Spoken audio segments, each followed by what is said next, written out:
To figure out how to solve a crisis, you first have to understand exactly how it started. Today, we're looking at a conflict that has pushed the entire world to the edge. This is the 2026 Iran conflict, and we're going to break down how exactly we got here. And look, that is not an exaggeration.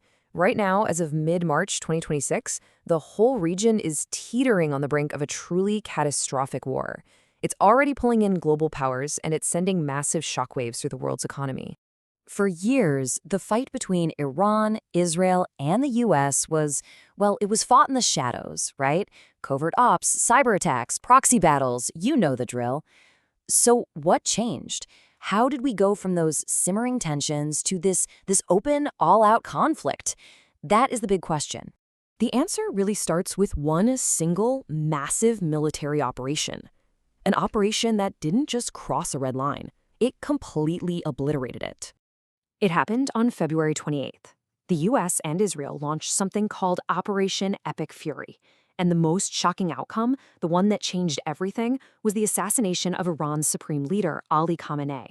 This was a decapitation strike, a move designed to wipe out a nation's leadership. It's unprecedented. And the scale of it all was just staggering. In a matter of hours, almost 900 individual strikes hit Iran. And we're not talking about small attacks here. They targeted the very heart of Iran's military and its nuclear infrastructure, missile silos, nuclear facilities, critical command centers, the whole shebang.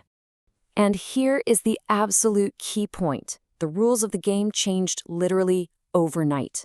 All those years of deniable, covert actions, gone. Operation Epic Fury turned a shadow war into a direct, out-in-the-open conflict. And for Iran, this is now an existential fight. So, you can imagine a strike of that magnitude, one that takes out the head of the regime, well, it was guaranteed to get a furious response. And Iran's retaliation was swift, it was massive, and it came from all sides. First, Iran just unleashed its arsenal directly on Israel. We're talking hundreds of ballistic missiles and thousands of Shahed drones aimed right at major cities. And at the exact same time, its most powerful proxy, Hezbollah, opened up a second front from Lebanon, kicking off what many are now calling a new Lebanon war. But this was never going to be just about Israel. Iran immediately widened the war by hitting American assets all across the region. Key U.S. military bases in places like Bahrain, Qatar, Jordan, and the UAE all came under fire. The message is clear: no American in the region was safe. Then came the third part of Iran's response, and this one was aimed at the entire world. They decided to use their most powerful weapon, the one that lets a weaker power do a ton of damage, and they went right for the global economy's energy lifeline. Tehran's plan was simple: block the Strait of Hormuz. That's the choke point where a huge amount of the world's oil passes through. The effect was immediate.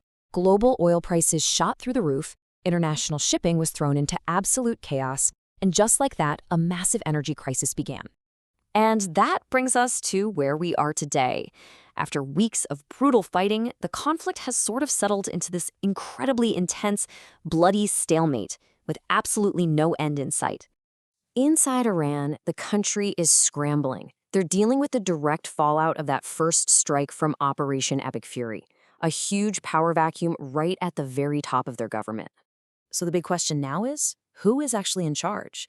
The Supreme Leader's son, Mujtaba, has reportedly taken over, but U.S. intelligence is suggesting that in all this chaos, it's really the Islamic Revolutionary Guard Corps, the IRGC, that's calling the shots.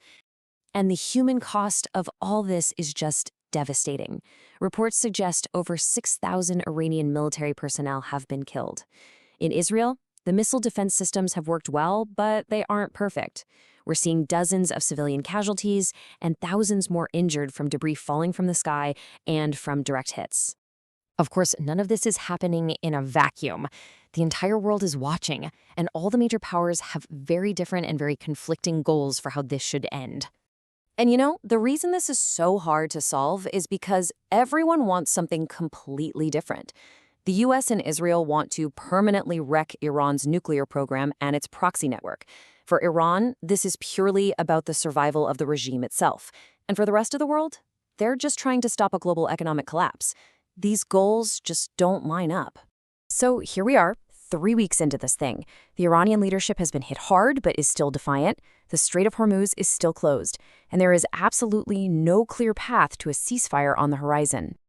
That initial spark from Operation Epic Fury has lit a fire that's now threatening to just consume the entire region.